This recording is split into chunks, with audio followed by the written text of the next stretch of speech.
Cool. We should be good.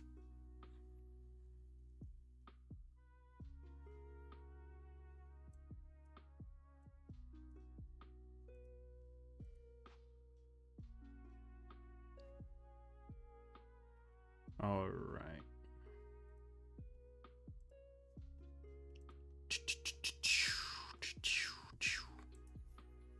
Let's see. We got to remove a couple stuff. Keep that. Come here, though.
Nah, cool. Let's see. Okay,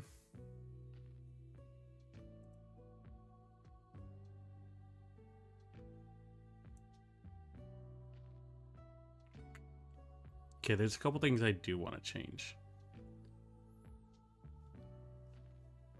Keith, welcome back. Nice to see you here again.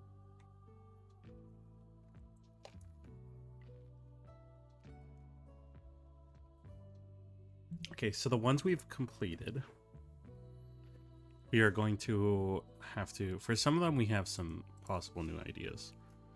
We did complete this for Monk, and I think I want to do Way of the Ronin, which I talked about earlier. The other thing is...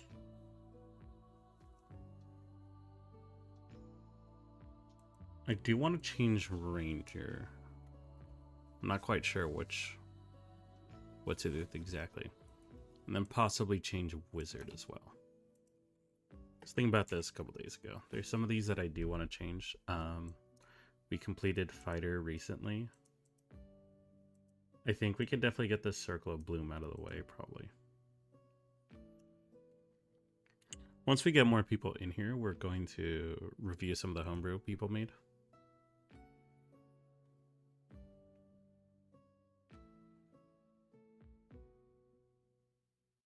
Okay, we only have to take them out if we...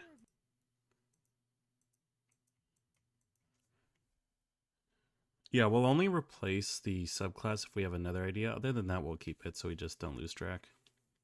Stream just ended as a D&D session just concluded. Perfect timing. That's good timing right there.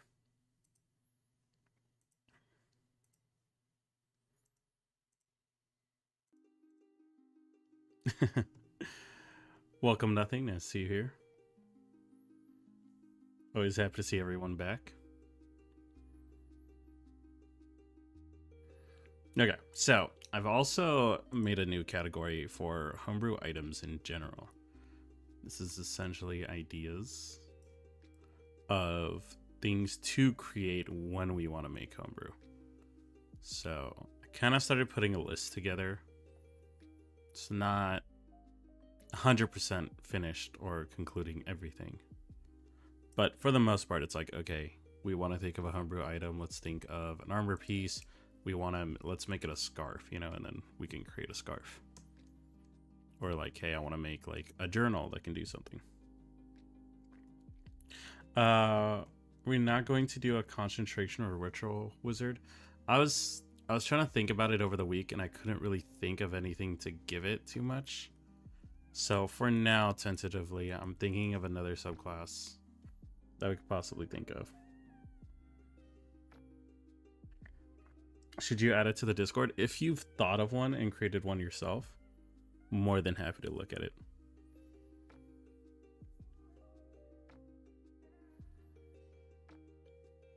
Definitely. I also kind of wanted to change the Ranger one because we had Aerial Ace, but it was kind of chosen without too much thought behind it, and I just wasn't sure what to make out of it too much. Ranger is a bit hard though. A lot of like ideas I have for Ranger kind of overlap with Rogue too. But I do really want to make the Ronin monk. I think that could be kind of cool. I do like where we're at with Druid. This one's very cool. Can concentrate on multiple spells and less time via ritual. Even skip the material components. You know, that's a good idea. So, I mean, would you prefer we make it together as a stream, nothing, or do you want to make it and then we review it?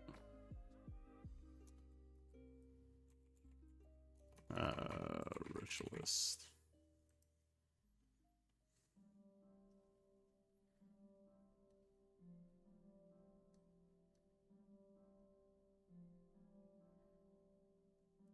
Okay. Circle of Metal, which is a druid version of the Oathbreaker Paladin. Oh, so something that kind of goes against the druids. That's actually kind of interesting. I can make it if you want. If you're talking about the wizard, go ahead.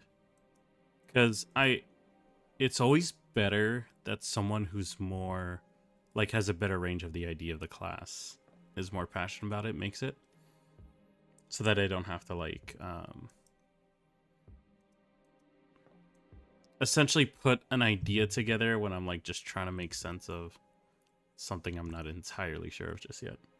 Ronin more or less translate to Masterless Samurai. Yes, so the point is that in D&D, let's pull it up over here.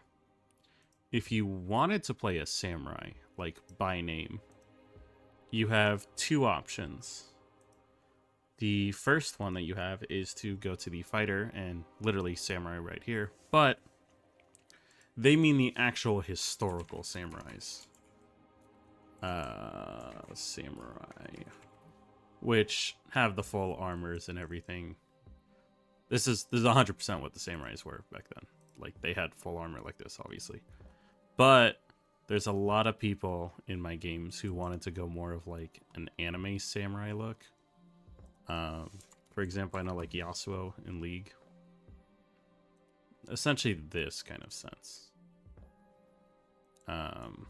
There's also FF14 Samurai. Yeah, they essentially kind of want to go for this look. That's like, most of the time when someone in my campaign says they want to be a samurai, this is 9 out of 10 times what they're actually talking about. They're not actually talking about being armored up, which is always my confusion for a little bit. But that's kind of my idea of the Ronin. Especially because I'm pretty sure in general Ronins are depicted in that sense too. So that's the idea. That is much more of a ninja than a Ronin. Well, so the idea is that the Ronin doesn't have to be a samurai, but it can easily become one. It's just the type of monk that has no master. They're kind of more of a wanderer. That look like a farmer, to be real. A lot of them wear straw hats. The other option, if you wanted to quote-unquote be a samurai, is you do Way of the Kensei, but Kenseis are also meant to use like a lot of different weapons, so that's where some people... But that being said though, like, the focus isn't making it a samurai subclass, it's making it pretty compatible with the idea of a samurai, but it's not its main focus, if that makes sense.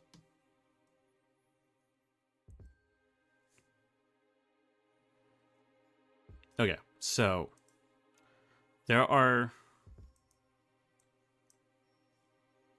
a couple options. So for Artificer, nothing, you made the droid operator, so I kind of want to, instead, there's two options, either a toy maker or an actual tinker class, which I think toy maker could probably fit into tinker if we want it, but I kind of thought that could be kind of cool. I think actually, now that I think about it, it could really fit. I think tinker is like the idea.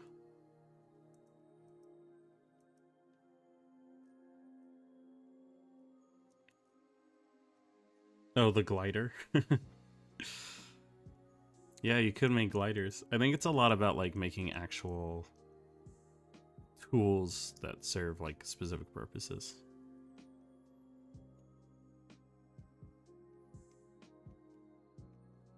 The aerial combatant could belong to Artificer.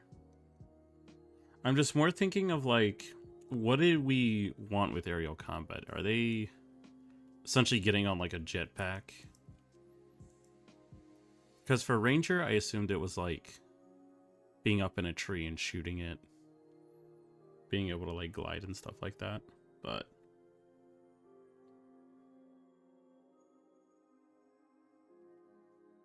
that's the only hard part about subclasses. Sometimes like you have an idea for one feature, but you have to think about how exactly flying jetpack, man. It's an option. It's not entirely a terrible one, because like you have jetpack joyride. You have a lot of spells that let you fly automatically. I mean, is fly on the Artificer spell list? Let's see. Artificer. Actually, it would have been better just look for fly. So if they don't have fly, then it's a good idea, because that's what the subclass does that's unique. Oh, it looks like they do. Yeah. But I mean, that's okay. Like, there are subclasses that make you fly, even though the class could fly by using this spell. So we could do it. Absolutely.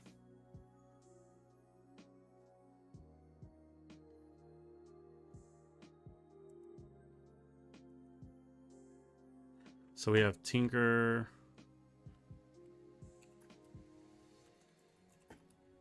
Aerial Ace, Aerial Combat. Would we just call it like a machinist? Isn't that... It takes concentration for the fly spell? Yeah, it does. But that's what the subclass, like, you won't have to do that.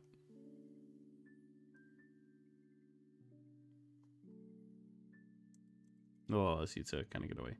But artificers aren't really... They're half-casters, so that part doesn't really matter for them too much. It wouldn't be too bad. The main thing is...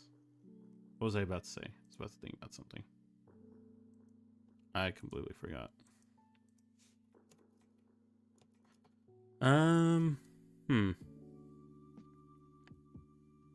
Wifty, hello. Welcome. Nice to see you here.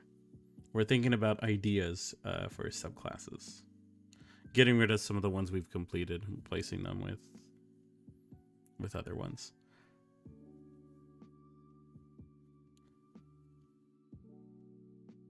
So, I mean, I definitely agree. Nothing that aerial, the idea of like aerial combat fits an Artificer way better than a Ranger would. I think we could just kind of make it as a feature of the Tinker, maybe. Hard to think about the full feature list. Okay, but we do have Barbarian as well. However, I kind of want to leave that behind because we did do the Fury Bow. Yeah, right here. So Blood Hunter. We have Order of the Vampire. Do we kind of like it? College of Discord is still my favorite. It was a good one. Artificer has Alchemist, Armor, and Cannoneer, or whatever that last one is. Yeah, they have Battlesmith and Cannoneer. I know for sure Battlesmith is more about like creating like a robot that helps you. Yeah, you create the Defender. It's essentially like a big robot that helps you. And then Armor is actually putting on like an Iron Man suit.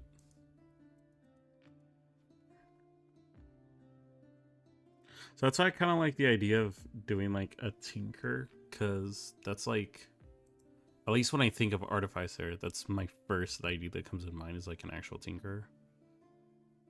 But they don't really have anything that specializes in that. Like to be an actual engineer.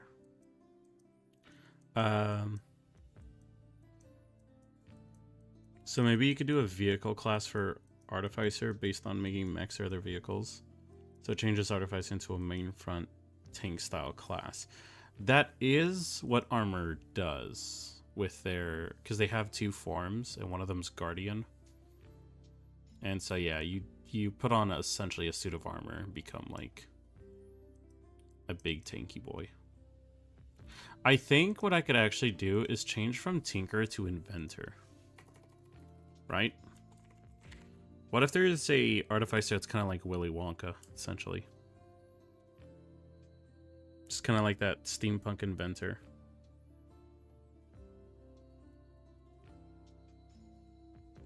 I think I actually like the idea of inventor. Because that's another thing. Someone who because a lot of times I think of someone who wants to do something. Like, I want to be a scientist, or I want to be an inventor or an engineer.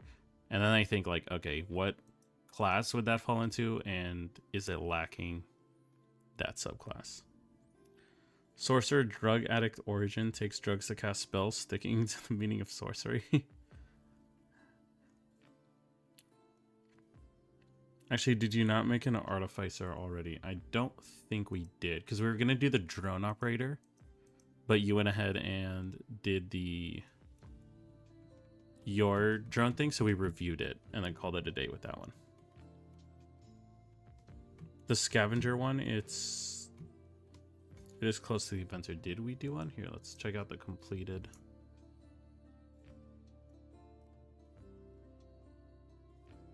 Yeah, no, we haven't done a Artificer one. At least that I'm aware of. With the Wells Fargo Active Cash Oh, credit card, and time to mute. Is it this?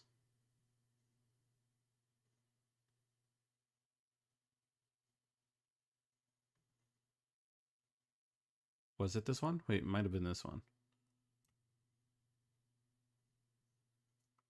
Yes, yes. Okay, we didn't finish it. I just had it in the wrong section here. This was the Scavenger Improviser. I think it was Improviser.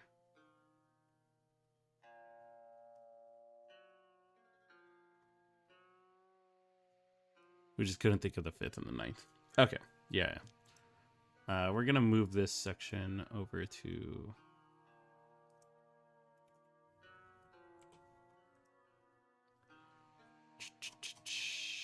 Just move it down here for now. However, I will keep Inventor for some time. I think that'll be a good one. Okay. For some reason, buttons don't want to work anymore.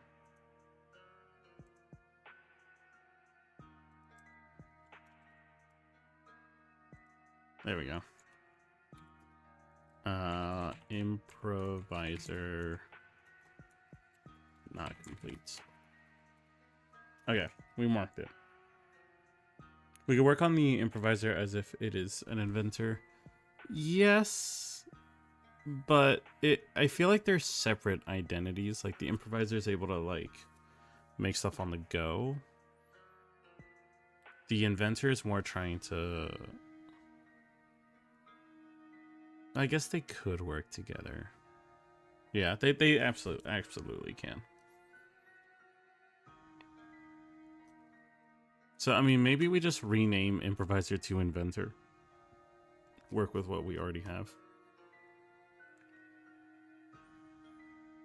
Yeah, I think that might be best. So, Inventor. Because you could quickly use materials around you to craft objects. What do we have here? Let's check it out. So, upon using an item, first of all, did we not write down the levels? Man, we were sloppy when we first started.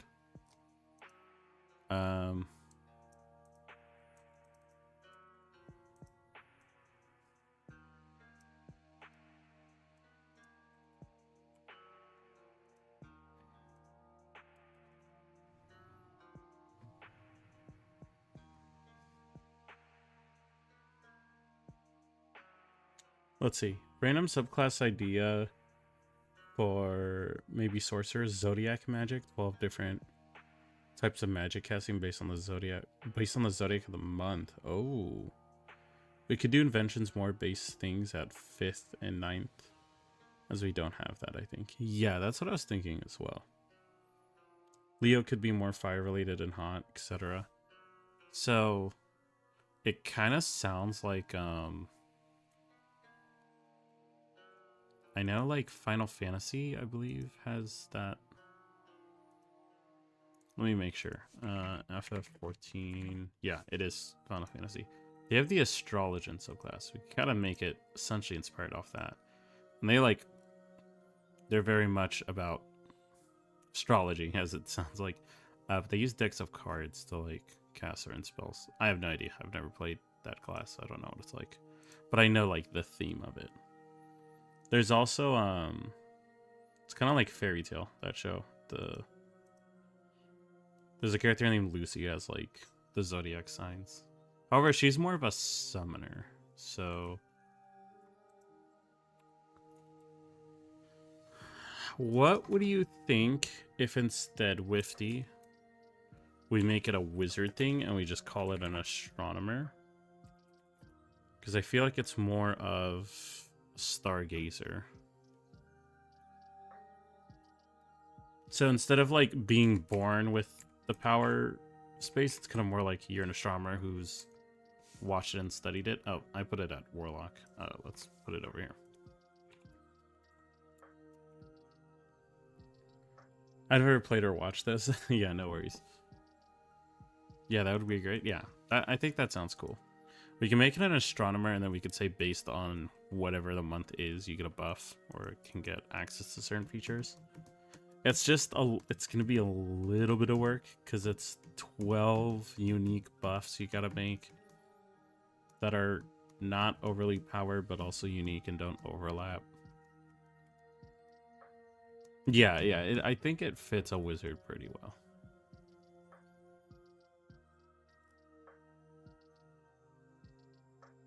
Okay, so earlier nothing was saying that 5th and 9th could be essentially the ideas for inventing. So we had it that you can make tools that give you a +2 bonus.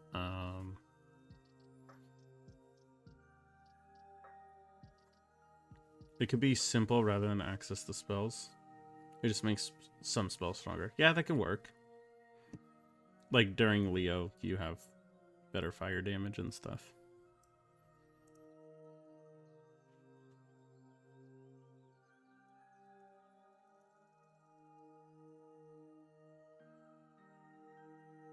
Okay, so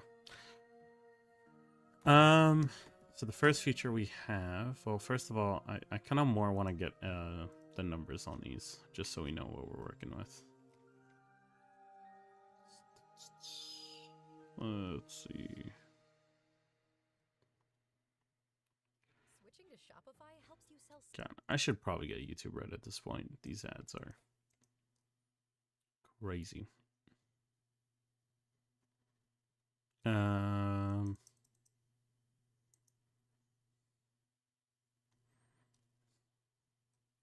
Did I miss it? It just doesn't want to.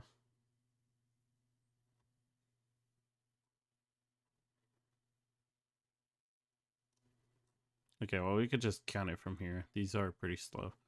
So 3rd, 5th, 9th, and 15th. Is that consistent? Yeah. So 3, 5, 9, and 15.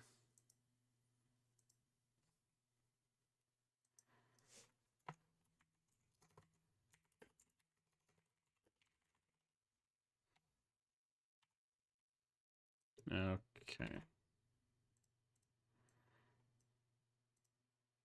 Just to make my brain not get distracted here.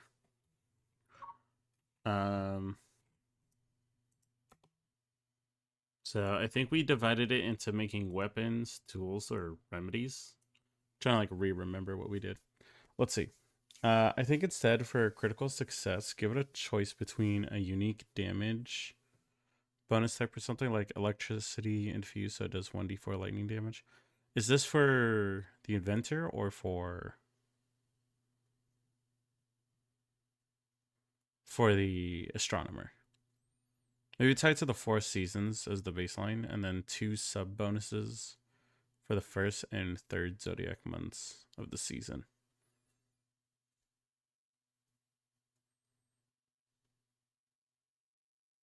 Then 2 sub bonuses for the 1st and 3rd zodiac.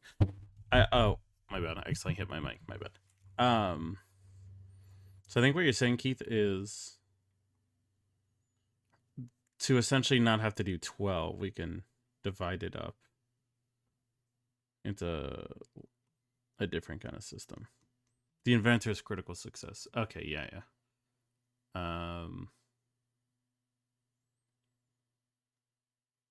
Oh, okay, I see.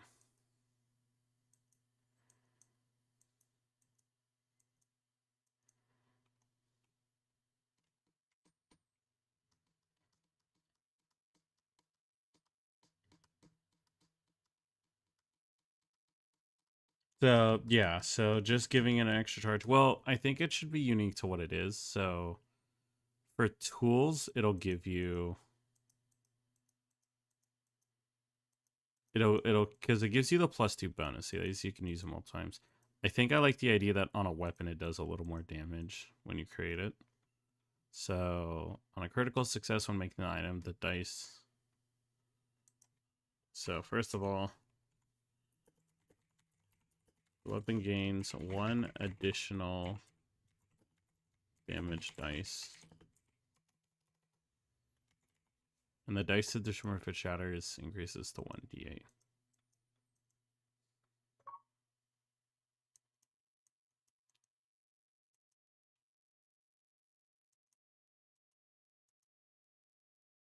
A second purpose served.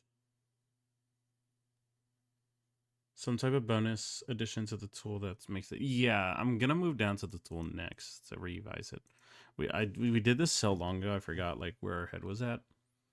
But from what I'm trying to remember, it does grant advantage on your attacks until it breaks. That was like the main staple of making this weapon. So essentially you have to roll for it, is what I remember, right? On a natural 1, it backfires 2 to 5. You don't make it 6 to 10. Its effects are reduced by half, and 11 to 19 as normal, and then 20 gets the critical bonus. So got it. Okay, so for each hit, number goes up by 1. Upon breaking, it does 1d4. We just did that as a troll. On a success, okay, so it increases its duration, gets an additional damage dice. On top of that, it grants advantage. I think that's overall good for a weapon that they're making like right in the moment. Now for tools, gives you a +2 bonus, but will break upon use. At future level, this bonus increases to level 5. We haven't decided the level, so I'm just going to say 9th.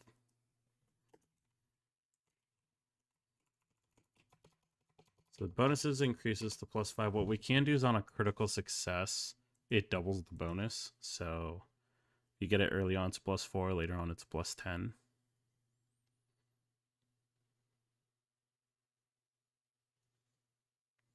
Because earlier with you were saying...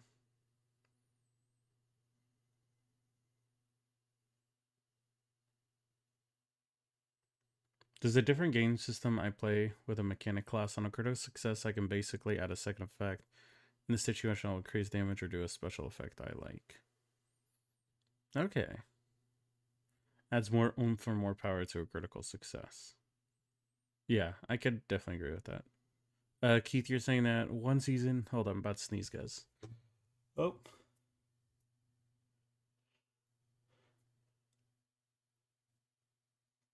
Damn it, it went away. I'm so unsatisfied.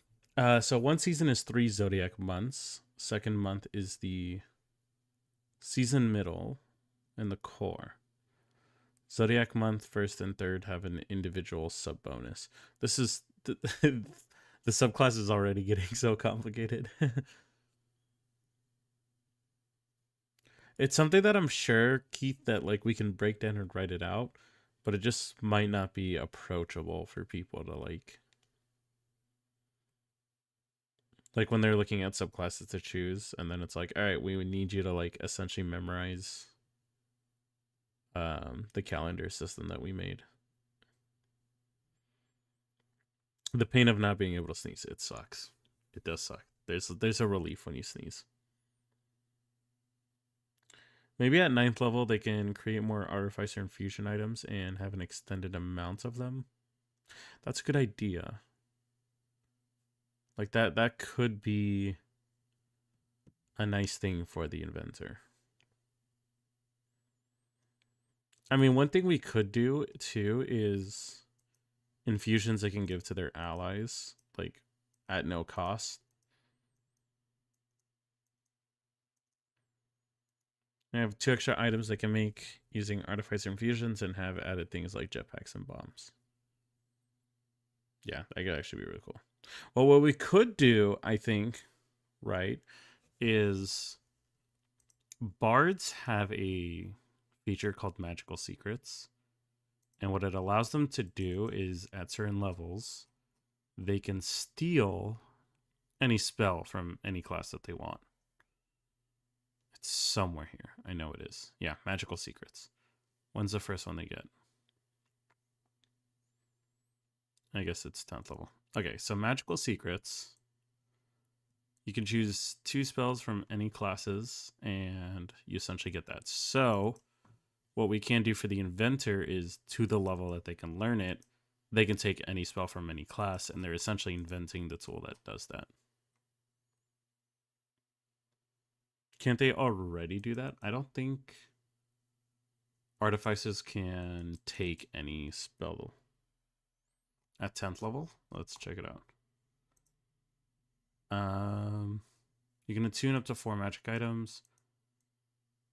It takes you a quarter of the time. Costs half as much gold.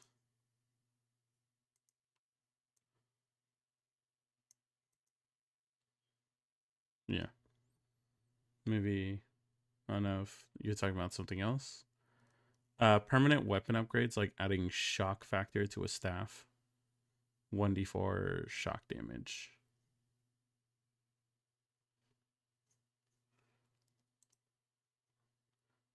So are you saying that should be for the critical effect Wifty? Or just in general that they could do it? I'm reading the comments 5 seconds too late. My bad. I think what you meant then, nothing, was making items like for their allies at no cost to them. Perhaps. Oh, whoops, I accidentally alt-tabbed everything. The giving to, yeah, okay, now I see what you're talking about. I don't know. I don't know if it's a subclass that does it, or if it is a...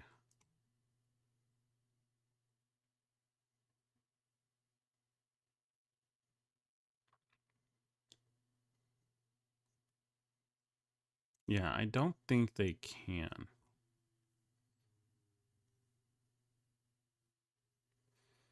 A general fee and add some type of part system. If they get the parts, they could expend the parts for an upgrade on a weapon. So what if instead then, like, okay, this is gonna sound a little weird at first. It is level 2, I think. Okay, let's check it out real quick.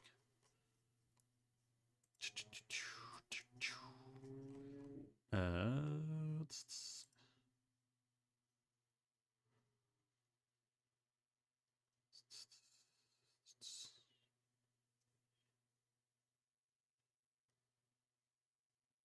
Oh. Oh, there's an ad playing, but I never turned the music back on, so we're actually fine. So from what I know with artifices, they can make infusions that they can give to their allies, but it counts against them towards their like maximum possible.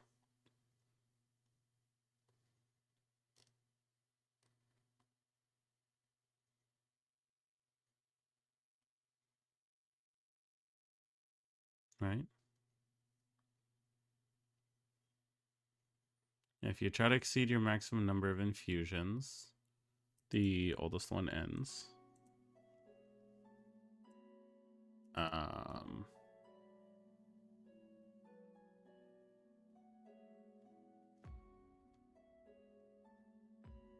That is what you meant. Yeah, so what I meant is like essentially artificers are always like, at least the problem I see them run into is like, oh, I have 4 infusions here, right? 6, 10, whatever. I really want to make like these items for my friends, but I also really want to have a bag of holding. I really want to have this and that. So the inventor subclass can get a certain amount that's specifically dedicated towards giving stuff to their friends. And then they can do these ones for themselves. I was thinking the Tinker might be less magically inclined and more geared towards using pure mechanics and ingenuity to create things. Either way works. Yeah, I think I'm mixing Tinker and Inventor together. And that's the idea, is like you're essentially an engineer, blueprint scientist, all sorts of things, however they really want to play it. So one thing that we were kind of saying, because Wifty kind of gave me an idea earlier about, let's see, using parts to essentially upgrade stuff. So what I'm thinking is to the extent of, and tell me what you guys think of this, is a system of like, I don't know how to draw a cogwheel. Let's pretend there's a cogwheel here.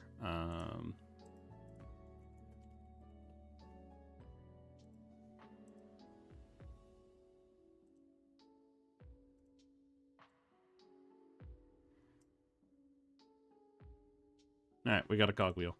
So what if the inventor has a certain amount of cogwheels, essentially they use, and they can expend the cogwheel to do stuff? What do you guys think about that? Let's erase all this. Oh, whoops.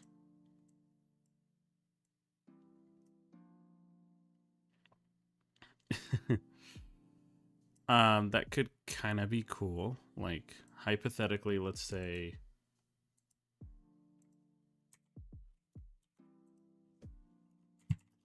you gain a number of cogwheels equal to your intelligence modifier.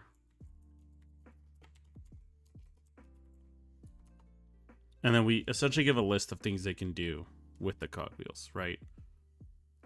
And so it's kind of like Wifty were saying, where if they want to put like a spark on a weapon, you know, that would cost like 1 cogwheel. If they want to do something more impactful, it's like 3 cogwheels.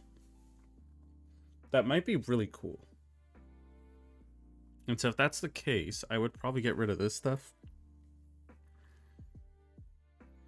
Or rather, I could probably just put a cogwheel count on it, right? And then what we could do as well is if you get the critical effect, there's 2 options. Either it uses no cogwheels or it reduces it by 1. To expand on it, there could be a way to have permanent cogwheels which upgrade items, temporaries which are regained each long rest that are expended to make the temporary tools. In a way, they act like spell slots. Okay, got you. So you're saying certain like levels, we would have like permanent cogwheels to get used to upgrade stuff forever. But then they also have their resource of ones they use per long rest.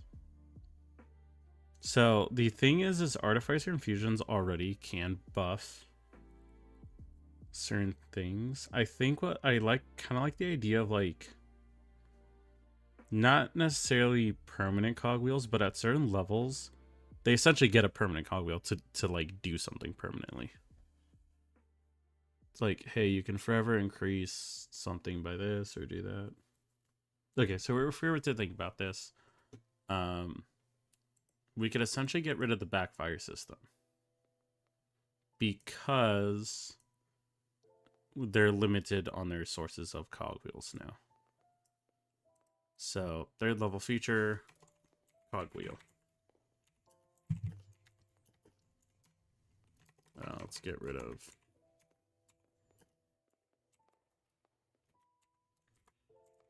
Oh.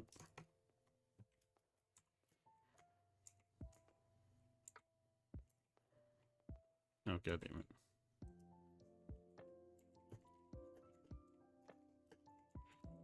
Number of cogwheels.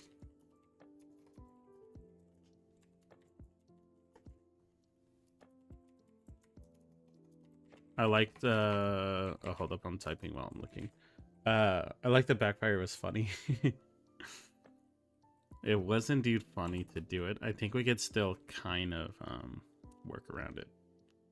In a sense. I think we put backfire as like a 9th level feature with its own thing.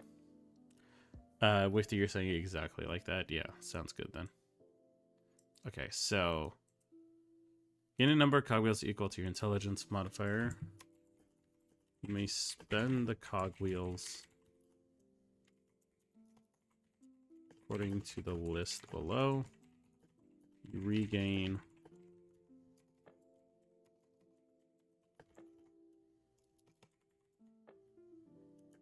after a long rest. Okay. So.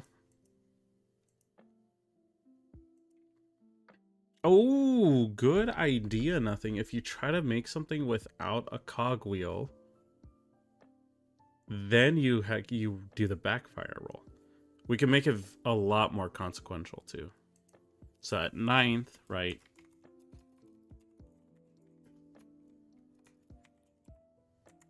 Experimental test.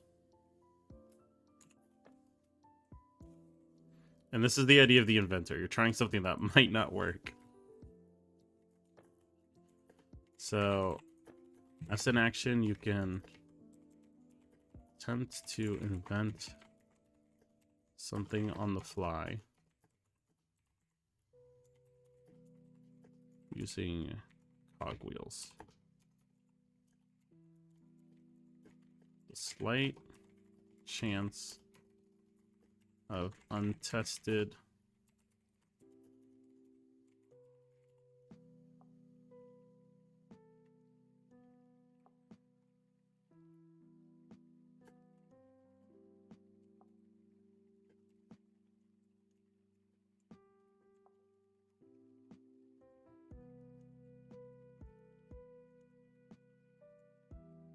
So do we want to make it that they can essentially do anything from the table and it just doesn't spend any cogwheels? Or do we want to make our own new list? I think before we jump into this, let's finish this part out. That way we can kind of have some background on it. Okay, so weapons. My thing is that eventually in D&D, now that I think about it, a lot of times people are like very set in the weapon they get. Most often times they're not losing their weapon, and they have like a sentimental value to it. So I don't think that basing the class to invent weapons is going to be practical. So I'm not sure how many people would ideally take them. So what if instead they buff weapons? And they can do that in 3 easy ways, right? I'm gonna erase this, but for now we can think of damage, bonus to hit, and then like elemental effects. It's like putting it on fire and lightning and stuff. So let's see. Is there anything else we could do? What if they can change properties? Right? So it could be kind of cool if you can all of a sudden give something like the throne property, the throne and return property, right? So like all of a sudden you can make it that their hammer can be thrown and retracted like Thor.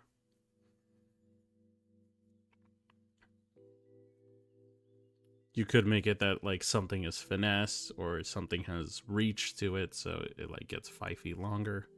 That could be kind of cool. I think I like the idea of changing properties.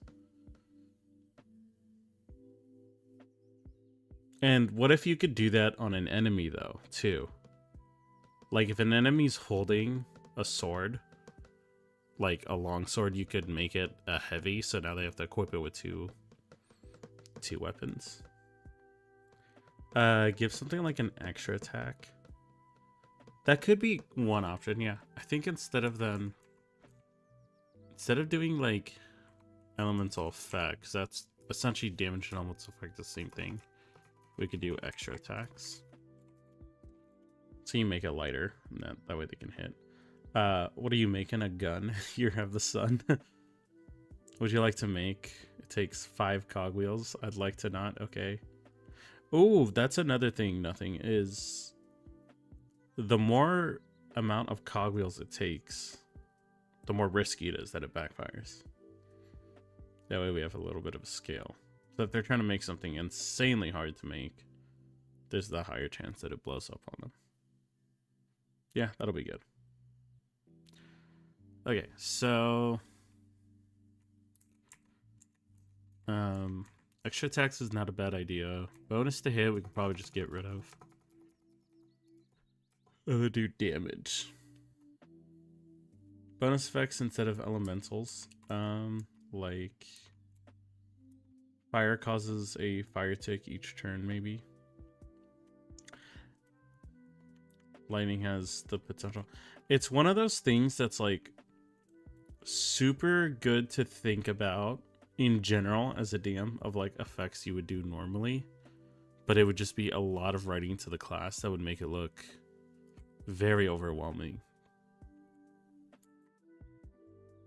It's like one of those things that, once again, like if I know a player's attacking with lightning and they do enough damage, then I'll make them do like a con saving throw or get paralyzed.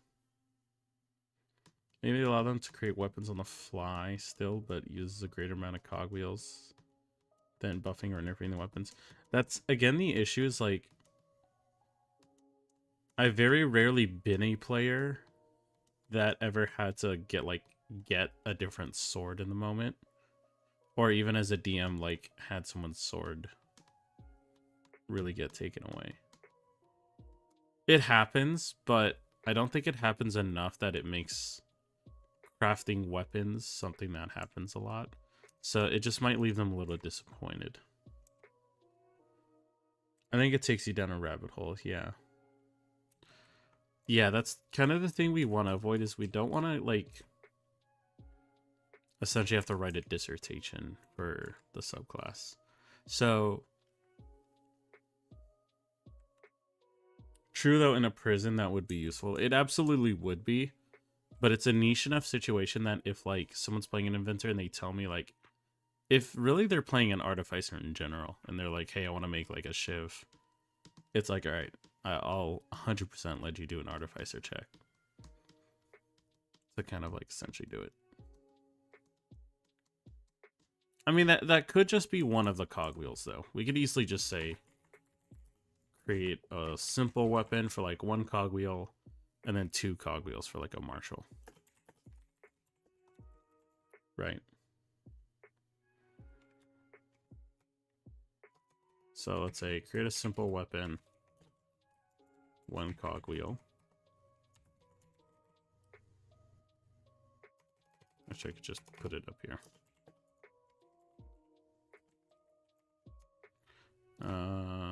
Create a simple I want to write it like this.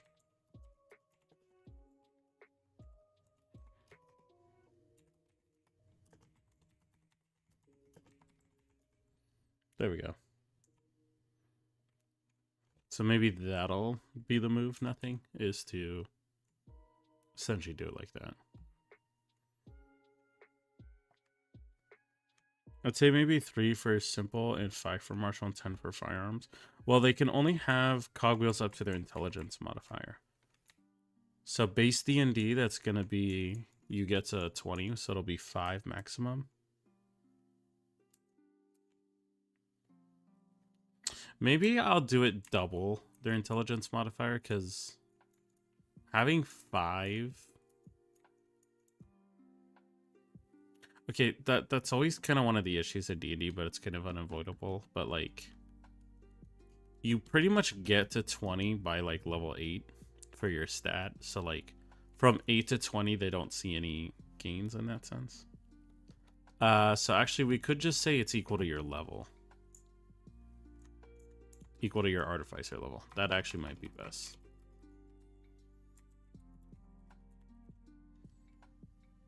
I think that's simple weapon as a feature. At a certain level, you can make basic weapons in muscle memory at no risk or no need to roll. It'd be like that at 15 or higher, I think. Yes, I think a buff we could do at 15 with the is when making a simple weapon, you don't need to roll for the backfire or use your cogwheels. You can just make it. But you can make an intelligence score. That is true, but it would just... It would essentially kind of almost be the same thing. The thing that's nice about, like, making it artificer level is technically every time they level up, they're getting just a little bit more. Because if I make it their artificer level, then what I could do, first of all, is it's up to 20, right? But I could honestly scale it pretty well at, like, 15th level. If they want to get something ridiculous, I could say, hey, this costs you 10 cogwheels to do. Since I know it's going to be insane, but you have it because you have 15, so I know that's like a huge chunk. It's easy to calculate. So yeah, I think I'll do artificer level might be the best.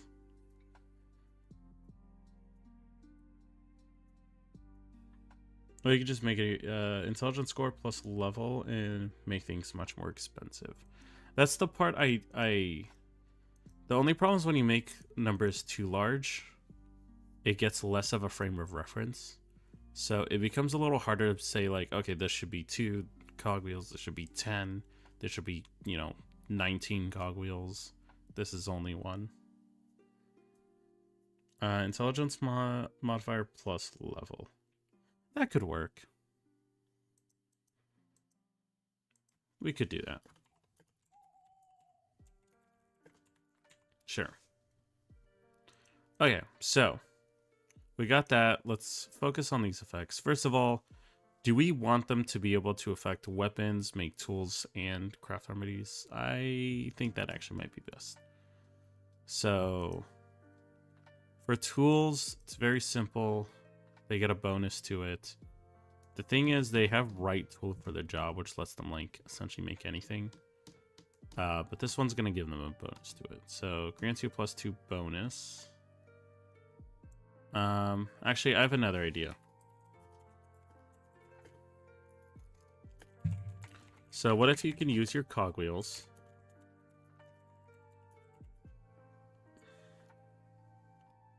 First of all, let's read right tool of the job and make sure we are right about this. Here we go. Learn how to produce the exact tool with these tools. You can magically create 1 set of artisan tools.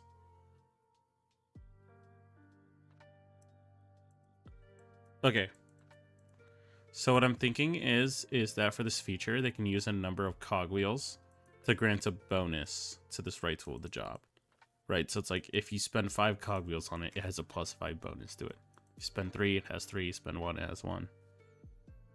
If you really want it to work and you spend all your cogwheels, then, you spend 10 cogwheels, it gets a +10 bonus. But, like, as an inventor, you're putting all kinds of crazy shit on it. I think that sounds pretty well. Bonus modifier to your right tool of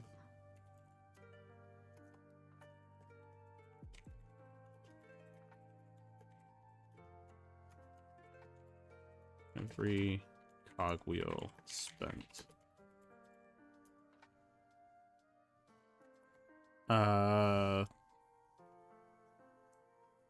They vanish when you use this feature again. The creation lasts for 1 hour. Okay.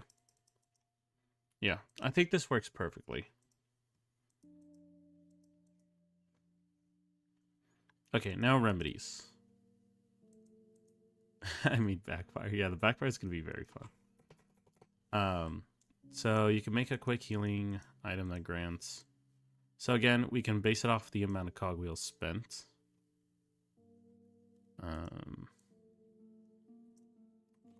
Can craft a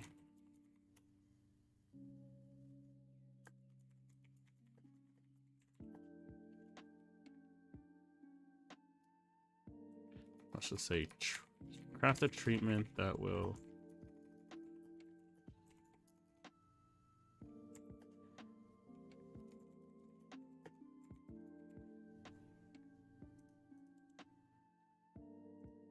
okay.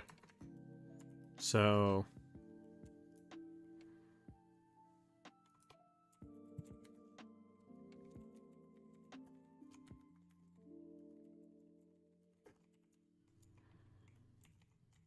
how do you spell concoctions? This concoctions. Okay. So for healing potion, right? Heals for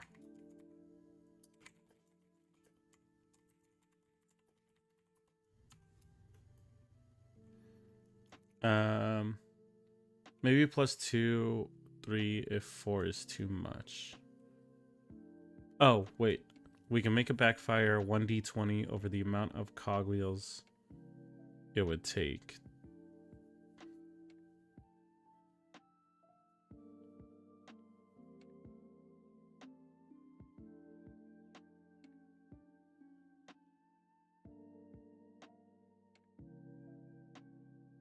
I'm a little bit confused. However, so real quick, I'm gonna check something. What I'm checking is if artificers have like remove curse and stuff like that. Let me go to spells. I could look at alchemists and see, do they get that as a...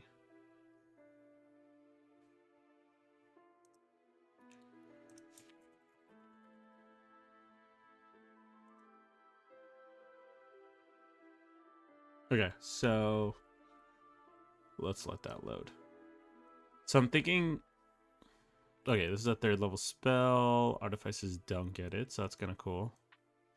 Okay, so that's another thing.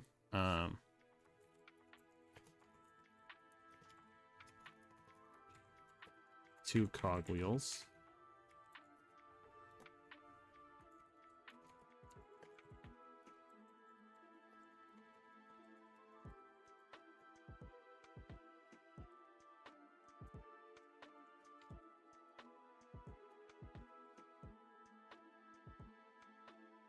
So if you have no cogwheels and you can't, or you want to create something costing 5 cogwheels, you need to roll 1d20 over 5 times 4. Oh, so they would have to essentially beat like the amount of cogwheels times 4.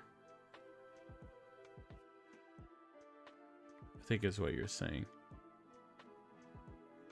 The only thing is that it guarantees a backfire, which I don't want to guarantee it if they're trying to make something that's like... Maybe change the healing to 2d4s, 1d4 is quite weak. Well, the thing is that, so if it's equal to their level plus their intelligence, right? So like, let's say they're level 5 and, well, we'll say they're level like 10. And so their intelligence we know should be at 20. theoretically. So they would have 15 points. So if they do 15, like let's say they wanted to spend it, it would be like 15 d4s. I don't want them to out heal like a healer because they're all ready to do so much. Like in D&D in general, if you I could draw it real quick. Okay, so there's like the Holy Trinity in MMOs and gaming in general, right? You have the tank. You have like the damage. Okay, let me just type this. Tank. You have the damage. And you have the healer. Okay, this is like regarded as like the Holy Trinity in MMOs and a lot of games in general. These are like the three roles, right? The healer keeps the tank alive, the tank keeps them away from the damage, damage kills them, stuff like that. If you have a class that specializes in something, then they need to be able to do it the best, right? If you have a class that does a hybrid of these, so like they're kind of right here, then they need to be able to do everything, but they're all slightly worse at it. Or else this one will feel useless. So that's kind of like, oh, whoops. It's kind of the main idea of like making sure we don't give them anything that's too strong, so that if there is a cleric or a druid or something, or more importantly, if there's an artificer alchemist, which is more geared towards healing, they don't feel like they get left out. Maybe it could be a check like an intelligence save. That is true. That could be good. So 20 is an automatic success and a 1 is automatic fail. I'm sad that summoners are not on there. We could make one. We could definitely make a summoner. That's the fun part about D&D. If you don't see it, you can make it. Okay, so I think 1d4 for every cogwheel is pretty good. Remove curse. That's also really nice. I don't think there's anything else I can think of as like a concoction. There is haste, right? Like an adrenaline. Adrenaline shot. I want to say this costs 5 cogwheels. Pretty pricey, but it gives them haste.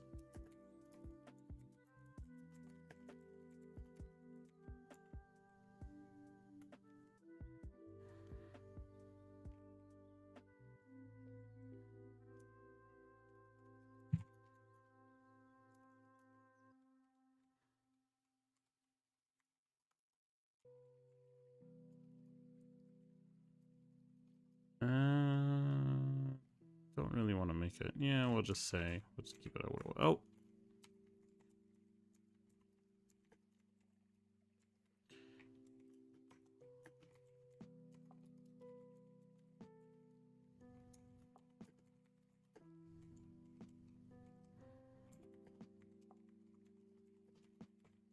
Okay, so what I'm thinking also, is, okay, so for damage,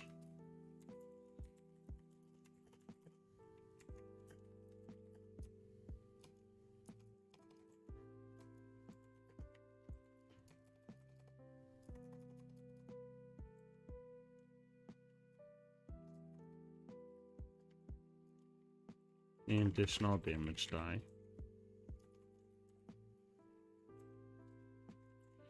Gain 1 extra weapon attack. Change.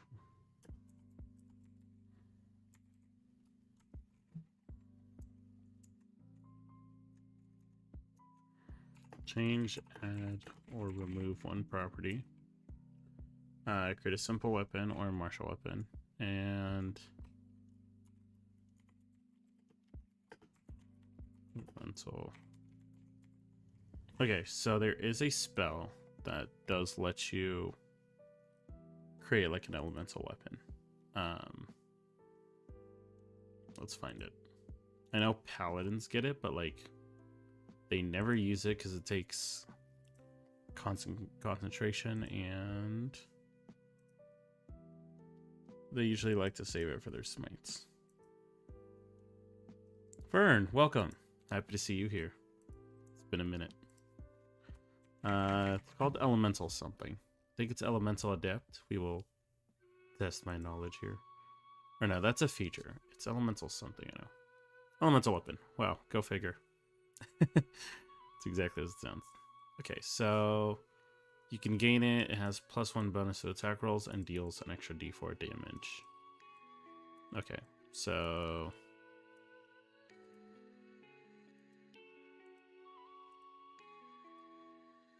is it concentration though? It is. So we'll say it is not concentration. But we'll just kind of write it out to be its own effect.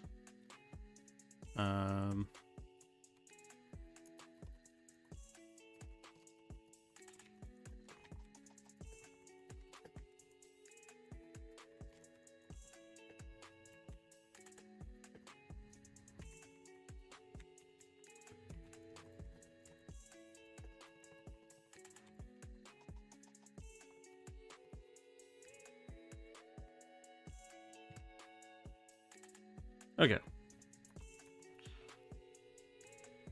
So this is what they can do with weapons. Let's increase the font a little so it's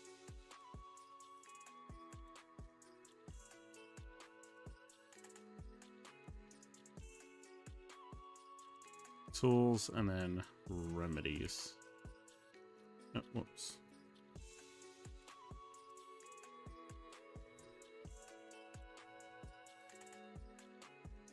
Sometimes OneNote is a little laggy. Okay, so that's our third level feature. They get the cogwheels, they can spin the cogwheels on the weapons. We just need to decide the amount now. So damage, 1 cogwheel. We could just take these parentheses off then.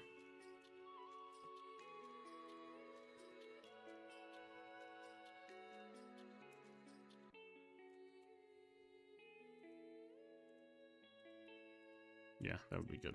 Okay.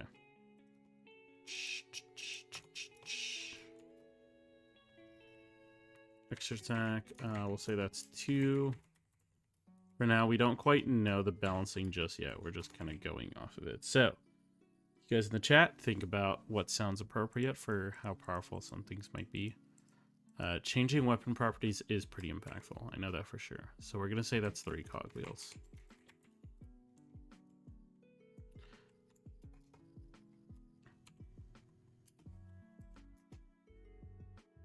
Scale of 1 to 10, how hard of a nerf would you call this?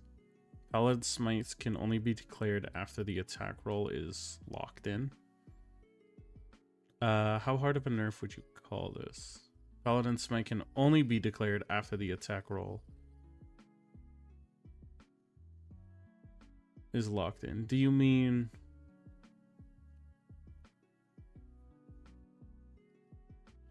I'm a little confused what you mean by the attack roll is lock-in.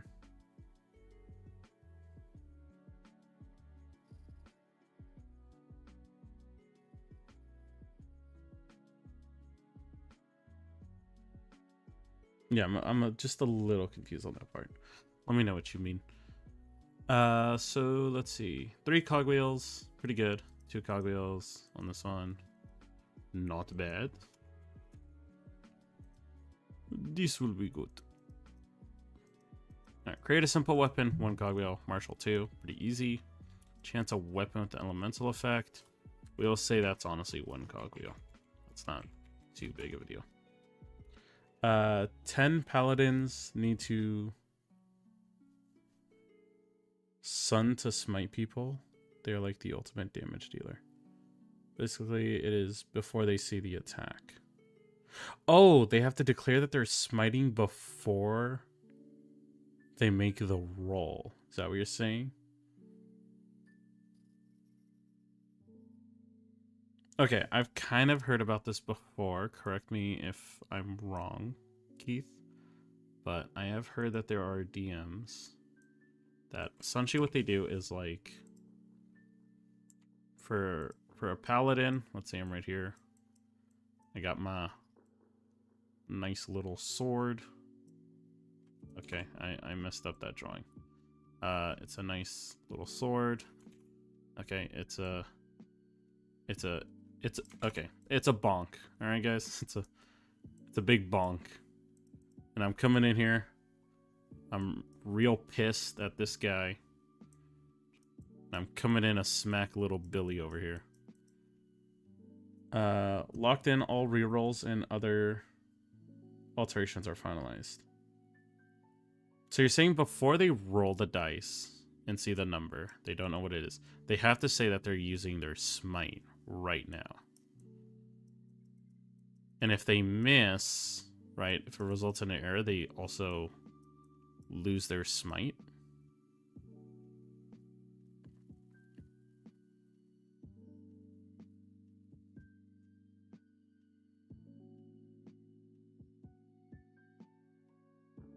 Is that what you mean?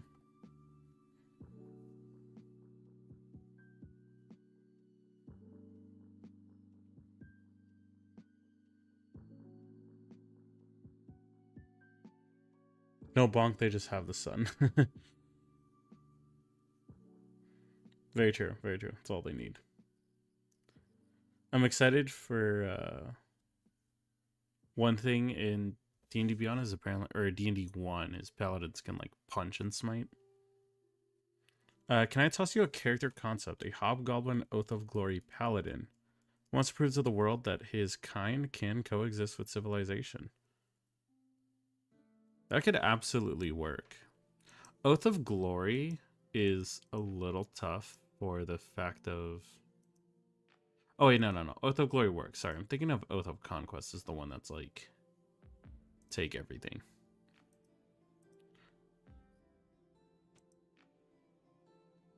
By gaining glory and spreading his deeds, he proves to a civilized race. He proves to the civilized races that hobgoblins can be more than their stereotype. Proves to the hobgoblins that they don't need to be bandits to be badass. You could definitely do it, and it could definitely be redemption is another good choice. Conquest or glory does work. Yeah, I would say those two are kind of like usually the best, and they work pretty well. It's a cool idea. Definitely very cool. Keith, you're saying nope, post-attack roll states. So, okay, so if I'm a paladin and I'm moving into attack. Oh my god, my drawings are, as you can see, state of the art over here. In this instance, Keith, am I, like, let's say I roll the dice and I get like 24 to hit this dude. Then I say I want to smite with that, like a normal smite. Because if so, that is not a nerf. First of all, that's how Divine Smite works. Like, Divine Smite is whenever you hit a target, you can just declare Divine Smite and it happens. And the other smites that are normal, those ones you have to use before, but when you hit a target, then they activate. So if you miss, it doesn't dissipate. Never mind. Sorry. I'm sorry if I'm not exactly understanding. So you're saying you can declare smites before the attack, only after the attack hit or misses. Why would you smite on a miss? Yeah, exactly. That's what I'm saying. Because it would be a buff. If it's like, oh, like, I know I hit, now I'm going to pop the smite. If I miss, then I'm just not going to do the smite.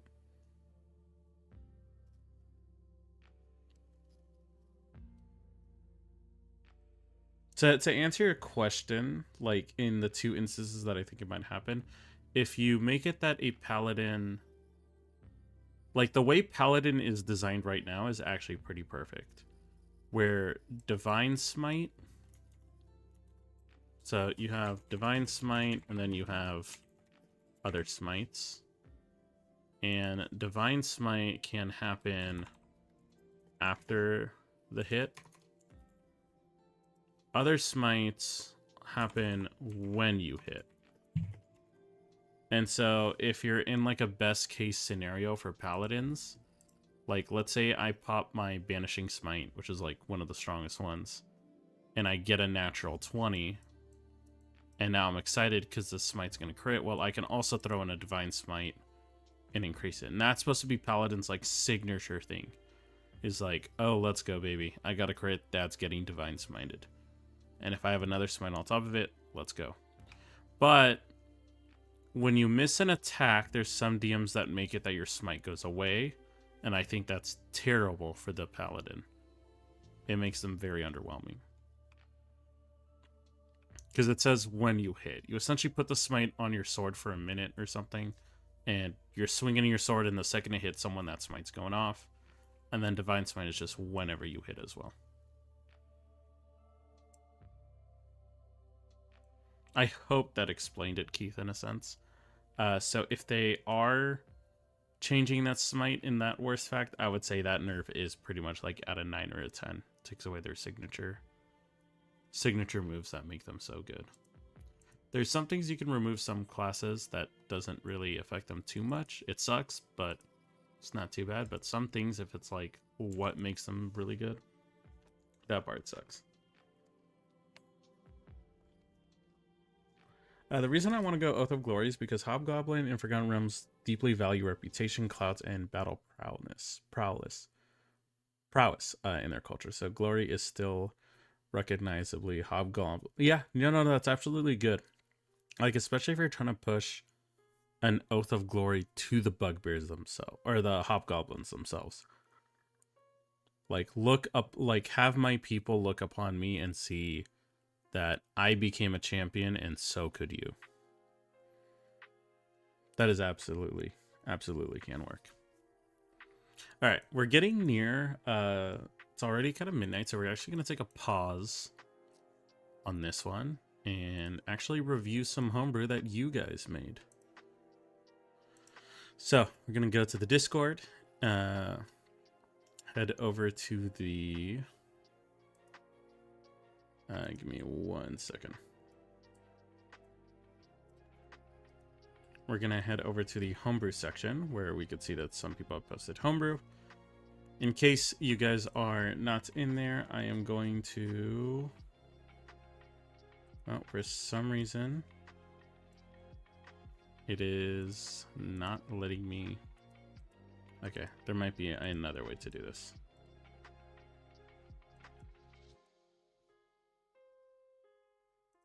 Okay. In case you guys are not already in, this is the Discord link. You should be able to join.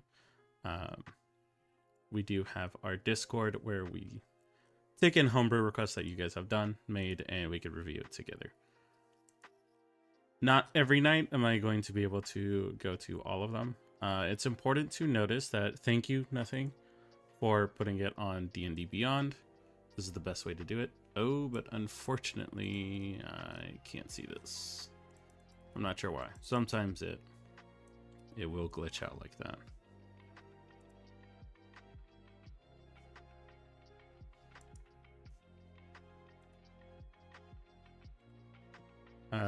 Let's see. Is it a... It says if it's a login thing. Oh, no, sadly not.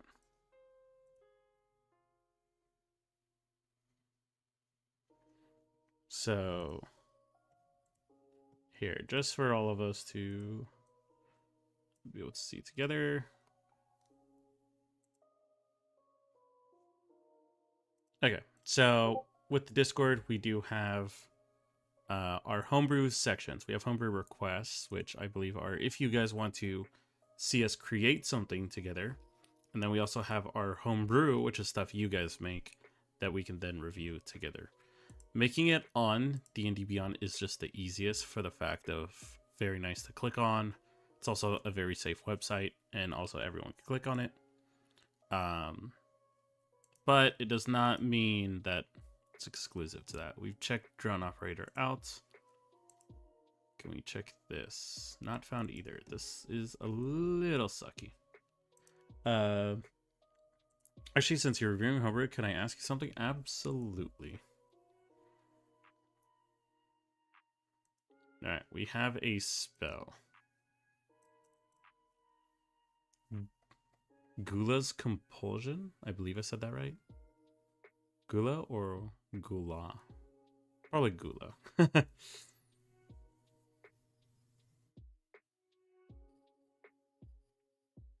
Alright, let's check this out.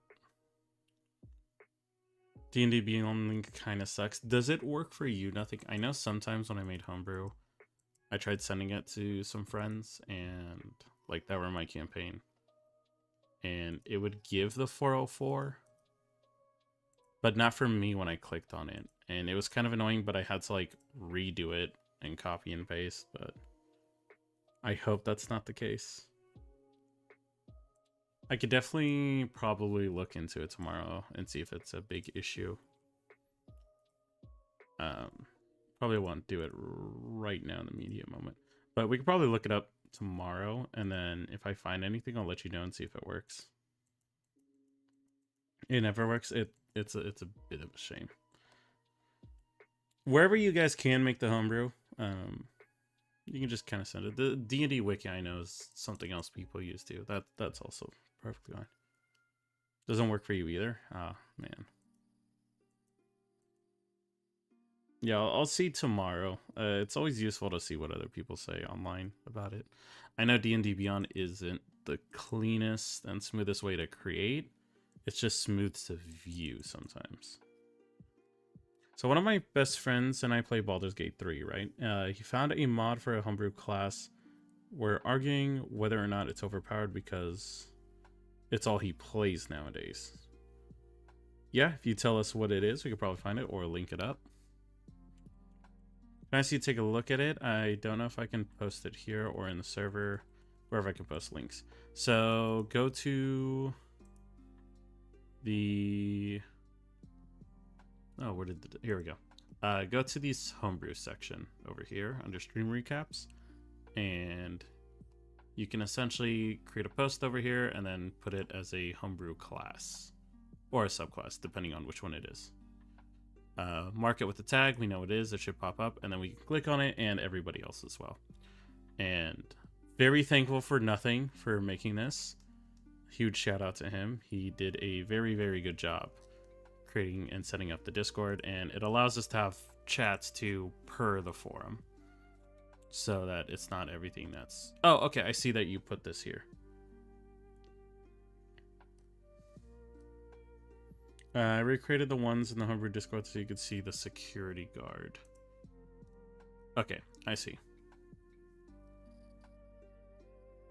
Alright, let's check out this spell. We'll get it out of the way, and then we'll check out the other ones. So, this is one action. It's a second level enchantment. Range 90 feet. Verbal, somatic, and material. It costs something worth 25, but it does not consume it, which is also important. Lasts for 1 minute. Hunger. The desire to cede one's own self-control to the inner beast. The desire to indulge on the dominance and cruelty one can inflict with their own power alone.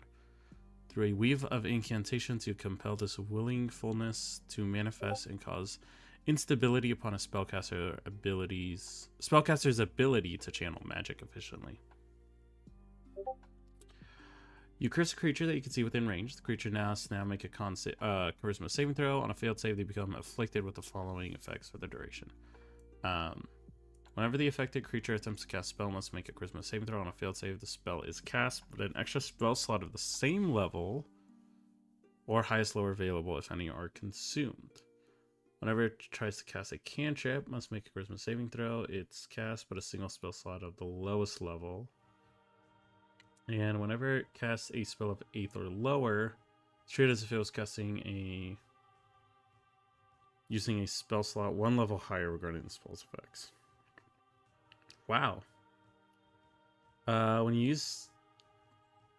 cast this curse using a 3rd level spell slot or higher, the difficulty of the curse initial and after effects saving throw by a factor +2 for each spell level above the second.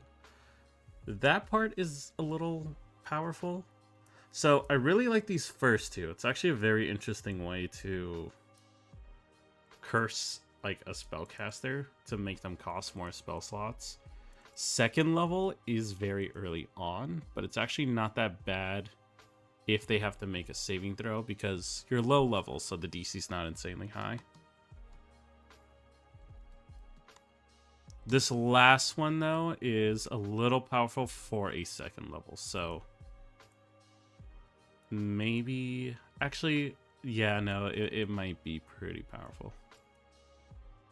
I would say if this is like a 4th level spell, you would have to change nothing. I could definitely see this as a 4th level spell that's completely fair, balance, everything all around. The only issue is because it's a 2nd level spell, that at higher levels, if it increases by a factor of 2 for each spell slot above 2nd, you could really stack that DC check pretty high, that it would kind of be impossible. Class is on the bottom. Oh, thank you. So it's for Paladin and Ranger. Got it. So they're half-casters. Okay, then yeah, this is pretty good. I actually completely like this then. Especially because for me, it's kind of like a Paladin and Ranger trying to fight back on a spellcaster.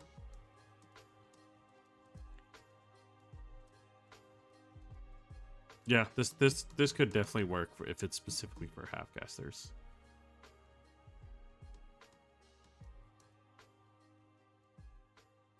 The only thing that might suck is for the Ranger, they do Wisdom. So I don't know if it changes for them. Because a Ranger is not really going to take Charisma as like a second effect. For Paladin, though, this works pretty great. So yeah.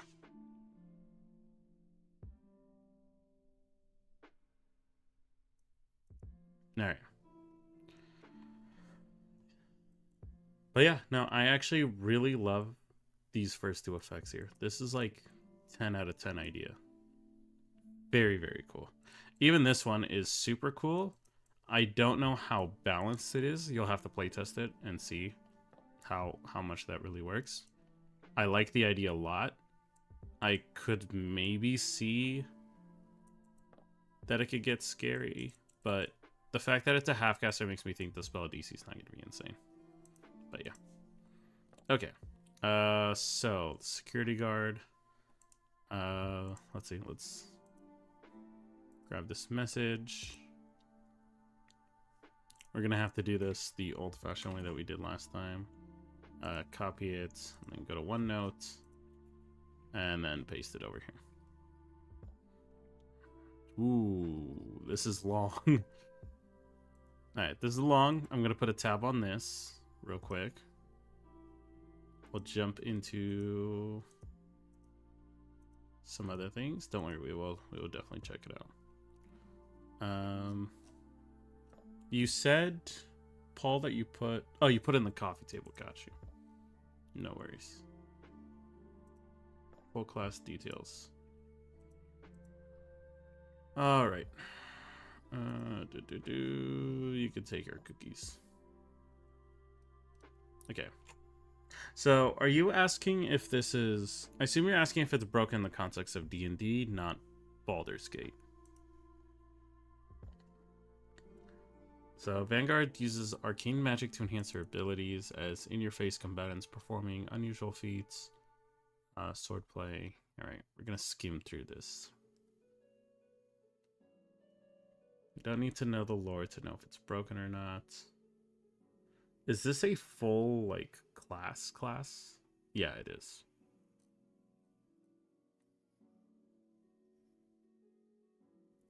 Save DCs are dependent upon the class casting them. Paladins would... Okay, yeah, then that's perfectly good, Keith.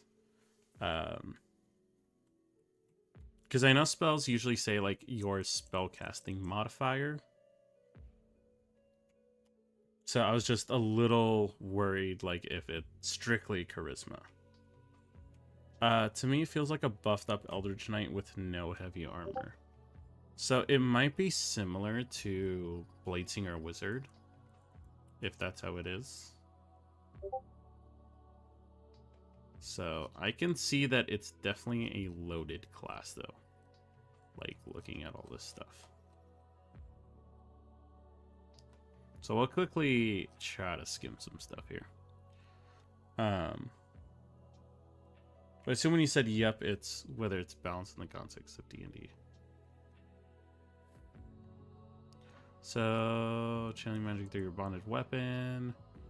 You know, some cantrips. You got your spell slots. I assume this is a full caster. I can check the table.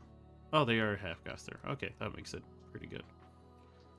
First level, you create a magic bond between your weapon. It must be equipped during the process, the conclusion of which you touch the weapon and forge a bond that lasts indefinitely.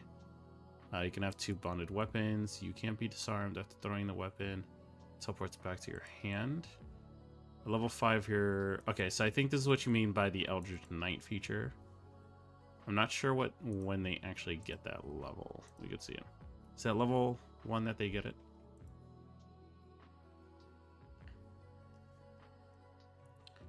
Eldritch Knight. When do they get that bonded weapon? 3rd level. Okay. So it does kind of beat it right now by the fact that you can do 2 of them and you can do it at level 1.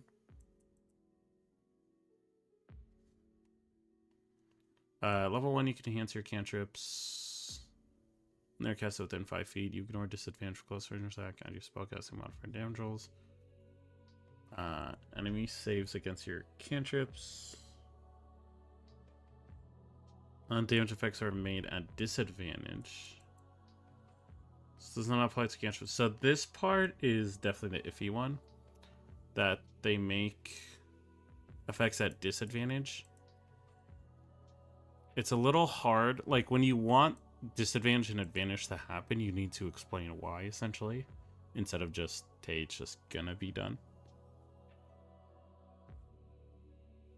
You can stick cantrips onto your weapon when you hit the enemy with your weapon and also smacks them with a firebolt.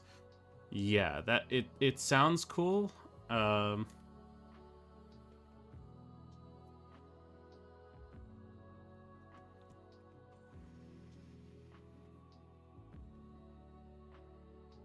see it right here. Level 2 is just pretty...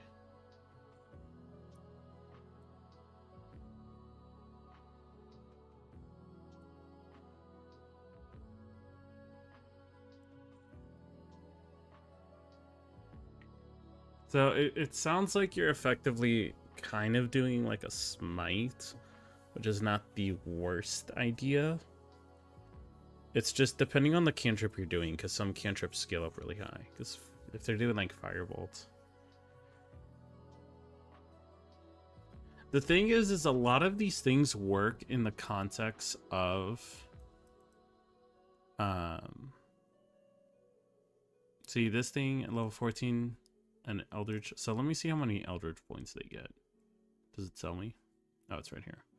So that's the part that's concerning me already. It's right here. It doesn't say that there's a limit, does there? 14th level after casting spell while holding your bonded weapon, you spend 1 Eldritch point to make an additional. Can you only make 1, or can you actually just do this infinitely? I'm assuming you can only make 1. Normally I used to do it with Frostbite or Mind Sliver.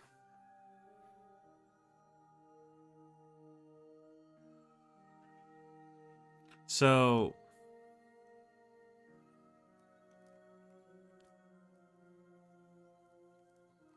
to give my quick summary on it,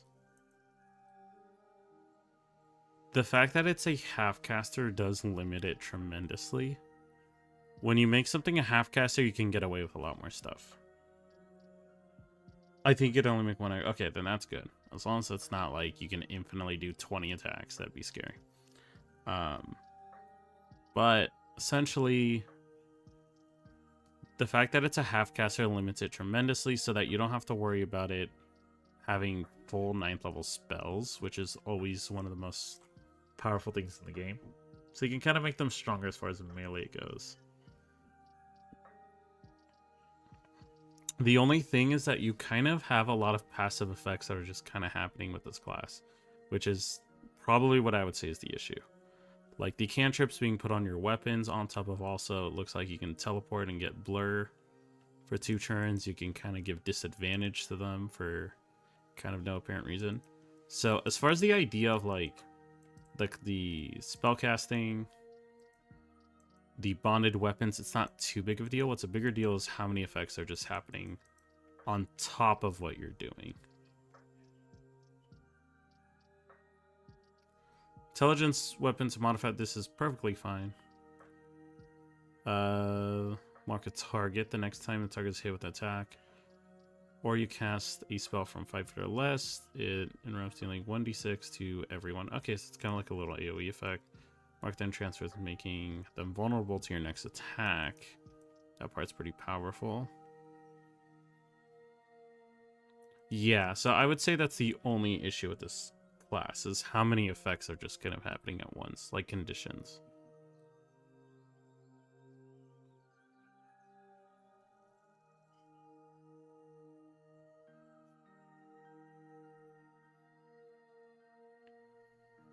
But I know as far as Baldur's Gate goes, like, things get pretty crazy with what people make.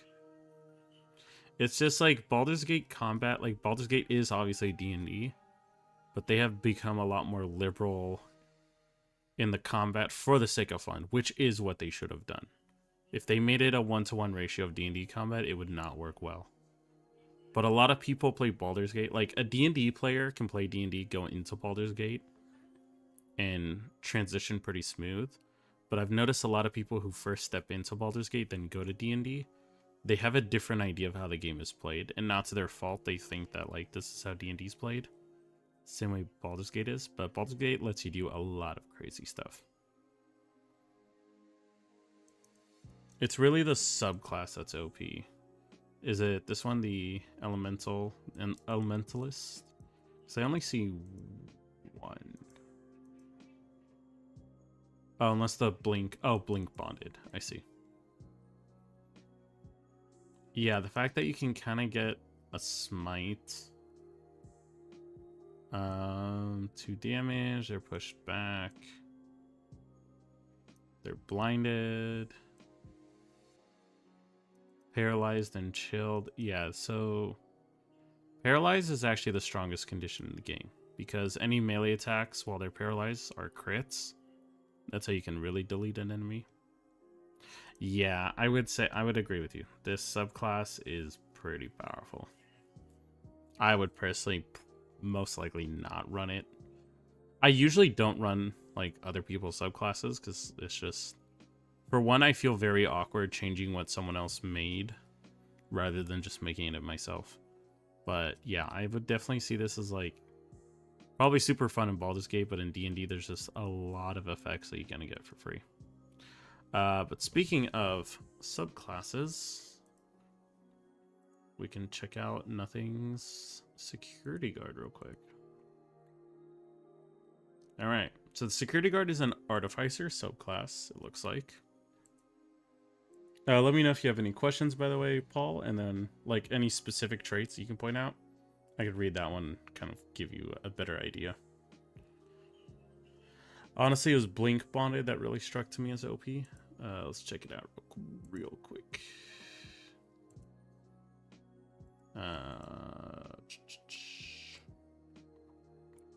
Draw strength, the beast is friendly.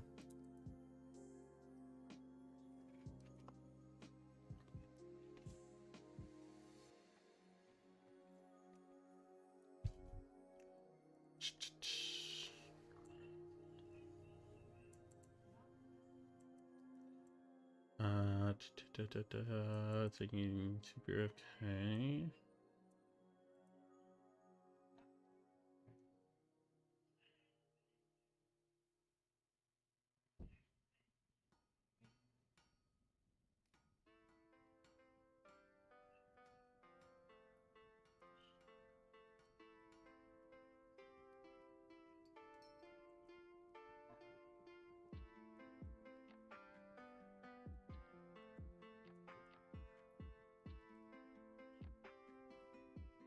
So I've noticed this class, a lot of the effects are like very active effects that are not necessarily like, none of them seem to be roleplay things. They're very combat based, which is kind of one of the big issues of like transferring Baldur's Gate into D&D.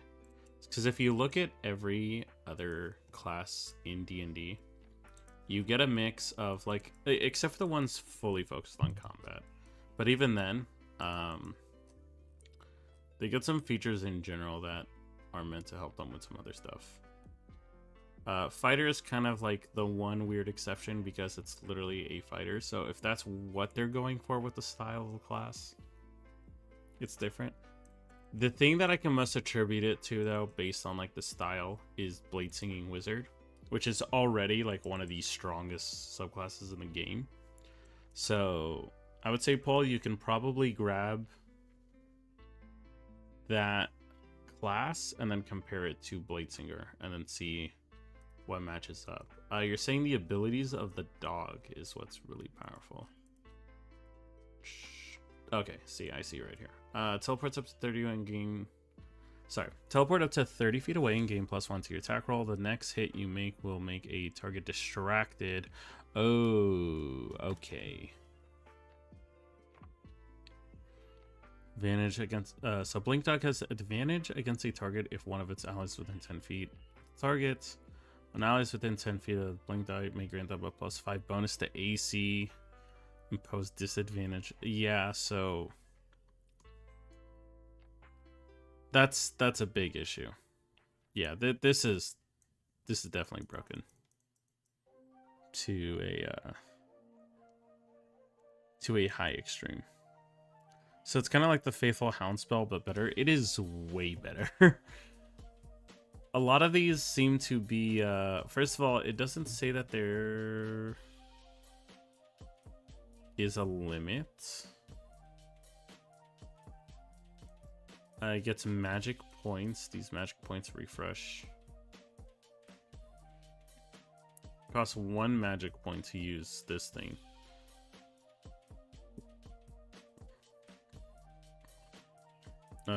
Yeah, they get 4 magic points later on. This is very powerful. And you're pretty sure the blink is infinite. Yeah, it doesn't say. The only thing that says it costs something is the evasion. So, yeah. It's very, very powerful. Especially with the fact that, like, a lot of these checks don't have a saving throw or an attack roll to be made. It's just kind of like a guaranteed effect. Guaranteed effects are always, like, the big power in D&D. If you put a guaranteed effect, it needs to happen, like, once per long rest, maybe twice. And then if it's like a very powerful effect, then you can have them either roll or a saving throw is made. Traditionally, that's how D&D balances stuff. Okay.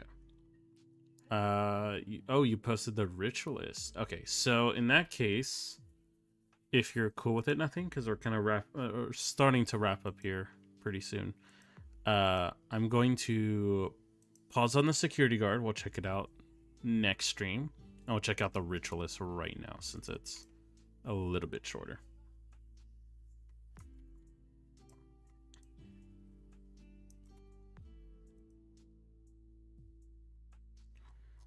I like to have a little challenge in my games, you know? Yeah. I feel it.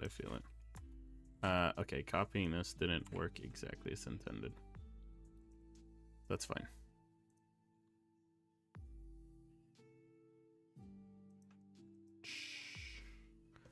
What I could do instead is just bring it over here so we can kind of look at this like that.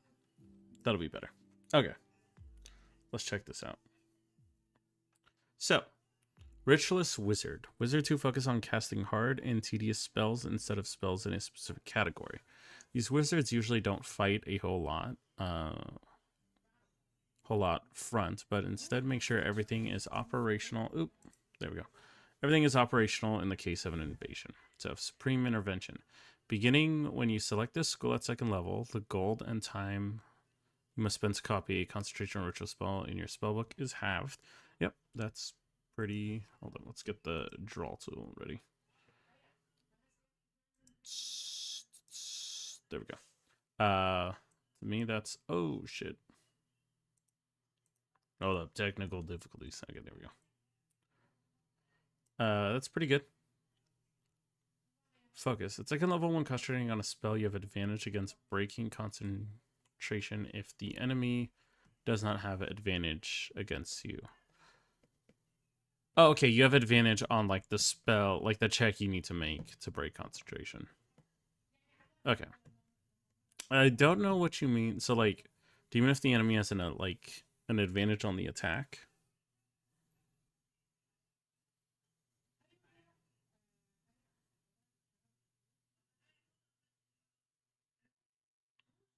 Let me know if that's what you meant. But let's jump into multitasking. Starting at level 6, you may concentrate up to half your proficiency bonus amount of spells rounded down.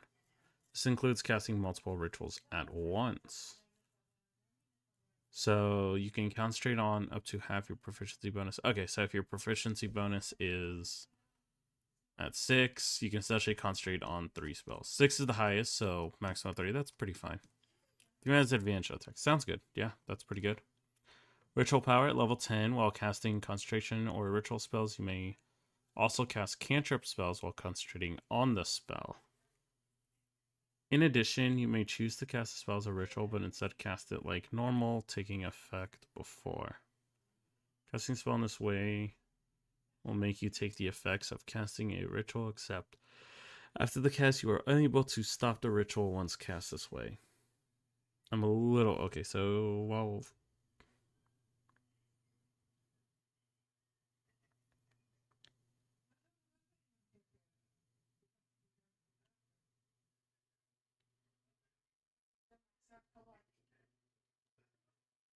Casting the spell this way will make you take the effects of casting a ritual. As you are unable to stop the ritual once it's cast this way. So are you like committing to the ritual? I'm a little confused with that part. Like you can't actively leave it even if like your party's splitting. Like if they're calling for a retreat and you're casting a ritual this way. I don't want to interrupt what you're doing, but I just want to say... I just want to close by saying that the Throne property Vanguard is OP because of Baldur's Gate 3 Tavern Brawler. Sorry, I'm like starting a lot. Or misspeaking a lot. Giving 1d4 to attack rolls and damage. Yeah, so that's not a normal... I think that's like not a normal system. It's something that in Baldur's Gate works really, really well. I know Tavern Brawler is way stronger in Baldur's Gate 3 than it actually is in D&D. I know that's how monks get insane.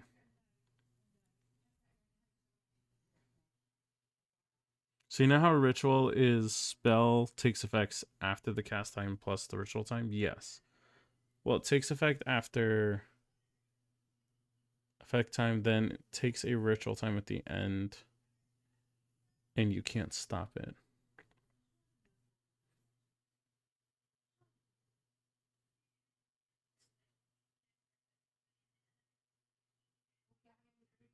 So does it cast twice? Or are you saying that like...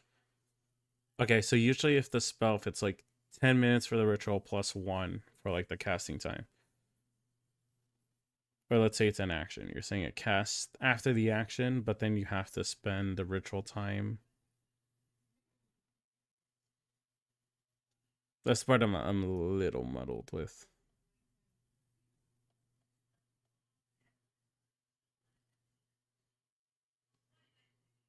I mean, no, but I'll read 14th level right now.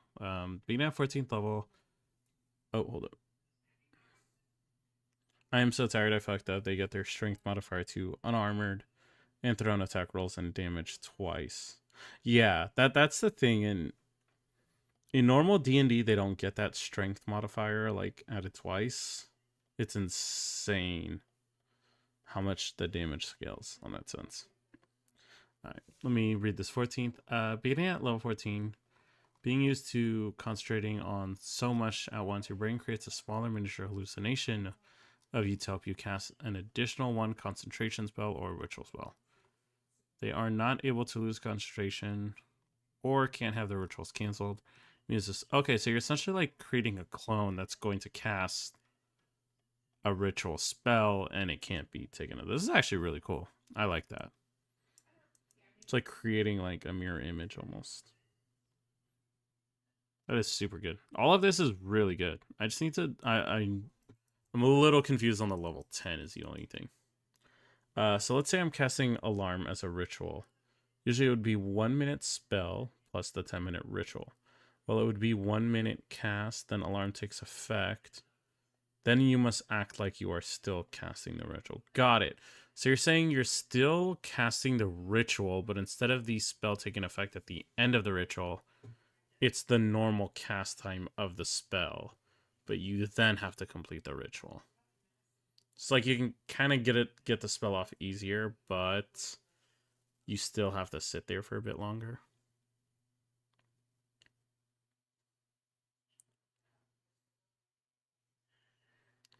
It's just a little, so like it's a super good balance, like super cool way to change how rituals are done.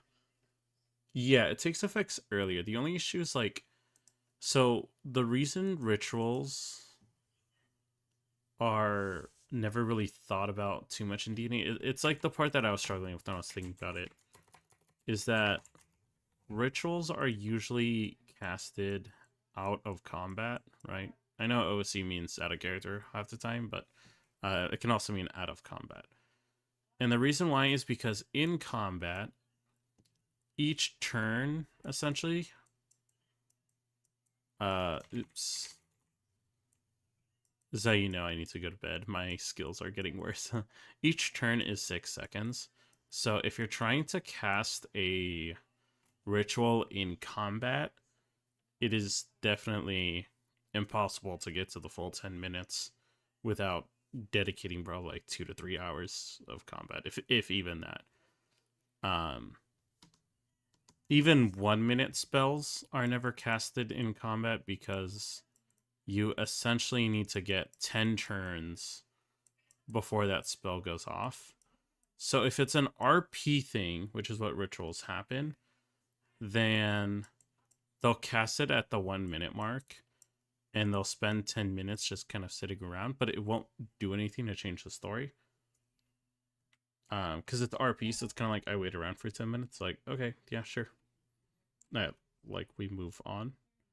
Well, that's why it has 3 available ones, so you can use it 3 times.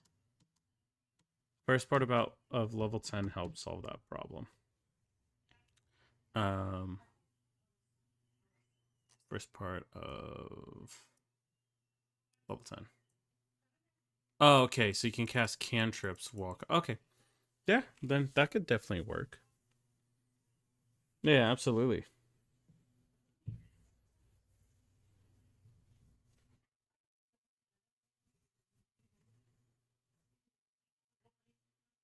I would not be against too the idea of using like turning a ritual spell into like 1 minute spells or 1 minute rituals at like level 14. 6 also helps it. Yeah, to concentrate on multiple ones.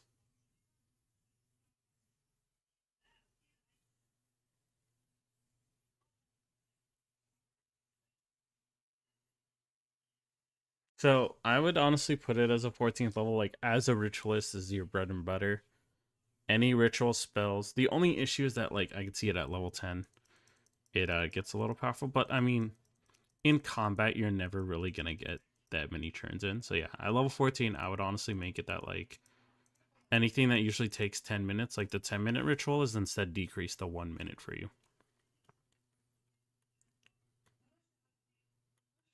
It seems too short. Well, it wouldn't really, because if it's RP, right, then time doesn't really matter too much other than the context of like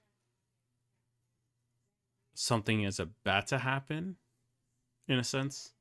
Like if you guys are in a castle and there's an army storming in, it's like, hey, I can't take 10 minutes to draw a ritual, but as a ritualist wizard I can do it for 1 minute, and that could be like a big impact.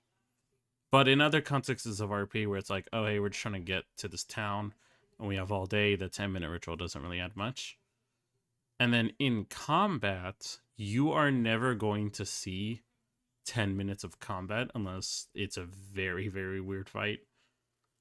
So you're more likely to see 1 minute, which is why it might be applicable. If that kind of makes sense, nothing. The only thing is that, like, understand that wizards after level 7 start getting a get out of jail free card on a lot of things, and it's one particular spell that does it. Because I have seen some people talk about wanting to ban this spell. I personally don't think it should be banned in their camping. It's obviously not banned from like D&D in general, but it's teleport. I've seen a lot of DMs hate teleport. They hate that a wizard can kind of just like essentially cast it. The only thing that could stop them is a counter spell. But if they use the meta magic feat, they can just cast this. It's instant. It's one action, and it's instantaneous, and it teleports you where you want to go, just like that. So you kind of snap your fingers and you're gone. It's for that reason that once the spell is in the game, I don't feel bad about any kind of like teleportation circle being done very quickly.